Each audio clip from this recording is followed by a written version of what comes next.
ఏం తమ్ముడు నాకు ముఖ్యమంత్రి పదవి కావాలనా? నేను అడుగుతున్నా, నాకు ముఖ్యమంత్రి పదవి కావాలనా?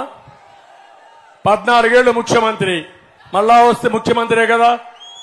నాకు పదవి అనేది బాధ్యత.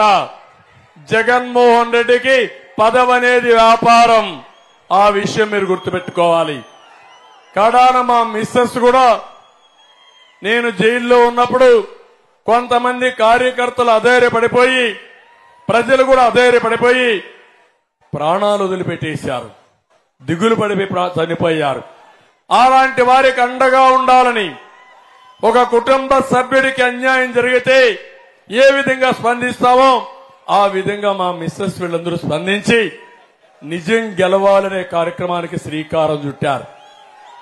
6 నెలలు తిరిగారు, 203 కుటుంబాలను పరామర్శించారు, 95 నియోజకవర్గాలు తిరిగారు, 25 పార్లమెంట్ తిరిగారు, 9700 కిలోమీటర్ల దూరం తిరిగి రాష్ట్రంలో నష్టపోయిన కుటుంబాలకు ఒక ధైర్యం చెప్పారు. అవన్నీ చూస్తే మాకు ఇంత శ్రమ అవసరమా అనిపిస్తుంది. కాదు, నేను చేసినా మా మిస్సెస్ చేసినా ఈ రాష్ట్రం కోసం చేశాను తప్ప ఏది కోరి ఉద్యోగం కావాలని ఇంకోటి కాదు.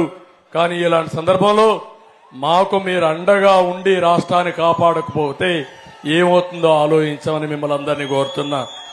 తమ్ముళ్ళు, ఈ రోజు ఒకటే నేను మిమ్మల్ని కోరేది, మేము త్యాగం చేశాం, నాయకులు త్యాగం చేశాం.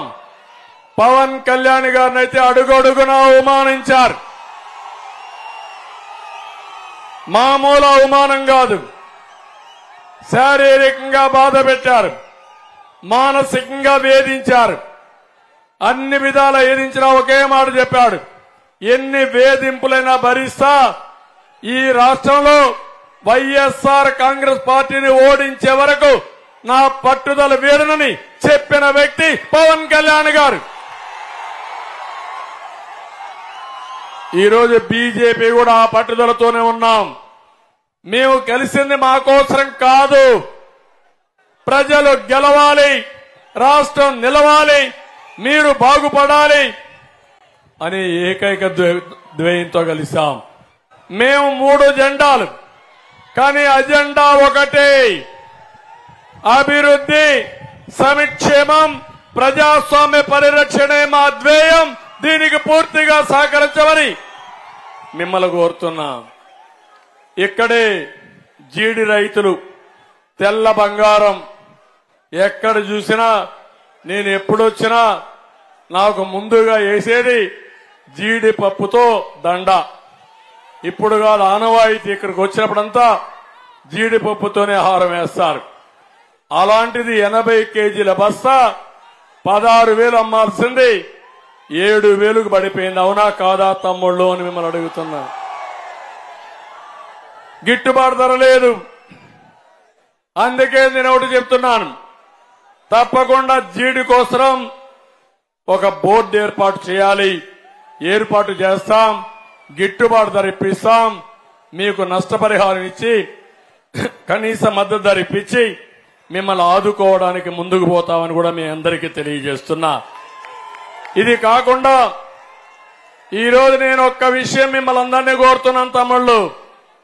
మా ఆడబిడ్డలున్నారు, ఏమమ్మా ఒక్క విషయం చెప్తున్నా మీ అందరికీ, భవిష్యత్తులో ఇల్లు లేని వారందరికీ ఇండ్లు కట్టించే బాధ్యత నాది.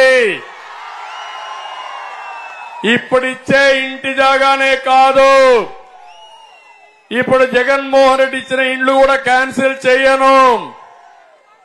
ఆ ఇండ్లు అక్కడనే కట్టిస్తాను మీరు కోరుకుంటే. లేని వారికి 2 సెంట్లు ఇచ్చి మీకు మంచి ఇల్లు కట్టించే బాధ్యత మేము తీసుకుంటాం. రెండోది, ఇంత మునుపు ఇండ్లు కట్టుకొని చాలా వరకు నష్టపోయారు. వారందరికీ ఒక హామీ ఇస్తున్నా, వారందరికీ ఏవైతే డబ్బులు లేకుండా ఇండ్లు కట్టి మీరు ఆ రోజు వస్తుందనుకున్నారు, కానీ ఈ ప్రభుత్వం ఇవ్వకుండా మోసం చేసింది, అలాంటి వాళ్ళకు కూడా ఆర్థిక సహాయం చేసే బాధ్యత నాది. అప్పటికే రికార్డు కూడా ఎస్టాబ్లిష్ చేశాం. టిడ్కో ఇళ్లు నేనే కట్టాను. ఈ దుర్మార్గుడు రంగులేశాడు తప్ప ఆ ఇండ్లు పూర్తి చేయలేదు. నేను వచ్చిన వెంటనే టిట్కో ఇండ్లు పూర్తి చేసి మీకు ఇచ్చే బాధ్యత మాది. ఇంకొక విషయం మీ అందరికి చెప్తున్నా, ముఖ్యమంత్రి ఇంటి జాగాలు ఇచ్చాడు. ఎక్కడిచ్చారు? ఊరి పక్కన ఇచ్చాడా? ఎక్కడిచ్చాడు? ఇళ్ల జాగా ఎక్కడో దూరంగా ఇచ్చాడా లేదా? ఊరి బయట వాగుల్లో, వంకల్లో, శ్మశానంలో, అవునా కాదా? అక్కడ భూమి ఇచ్చాడు. ఇప్పుడు అంటాడు ఆ భూమి ఒక్కొక్కటి 15 లక్షలు చేస్తా ఉందంట. చేస్తా ఉందమ్మా 15 లక్షల రూపాయలు. అది మామూలుగా ఆవరేజ్ మీరు తీసుకుంటే ఒక 15,000 20,000 చేస్తుంది. 15,000 చేసేదానికి రోడ్లు వేసారా? రోడ్లు నేను కట్టింది బిల్డింగులు, జగన్మోహన్ రెడ్డి కట్టింది అగ్గిపెట్లు. ఆ ఇంట్లోకి పోతే నిలబడుకుంటే పడుకుంటే కాళ్ళు పడుకోగలుగుతారా? 6 అడుగులుందా? అలాంటి ఇల్లు కట్టి చెప్పుల పాలైపోయారా లేదా మీరు? కేంద్రం 1,50,000 ఇచ్చింది, 30,000 నరేగా డబ్బులు ఇచ్చాడు. దానికంటే ఒక్క పైసా ఎక్కువ ఇచ్చాడా అని మిమ్మల్ని అడుగుతున్నా. ఇచ్చాడా? 1,80,000 కంటే పైన ఇచ్చాడా మీ ఇంటికి? ఎవరికైనా ఇచ్చాడా అని అడుగుతున్నా.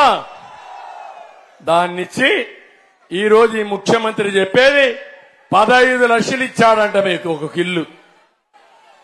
చేస్తుందా తల్లి అని అడుగుతున్నా ఎవరైనా సరే. ఇంకొక పక్క ఈ రోజు మీరు చూస్తా ఉంటే ఇవన్నీ చూసినప్పుడు నాకు అనిపిస్తుంది అన్ని కూడా అబద్దాలు చెప్పడంలో దిట్ట. ఈయనకు PhD ఇవ్వచ్చు.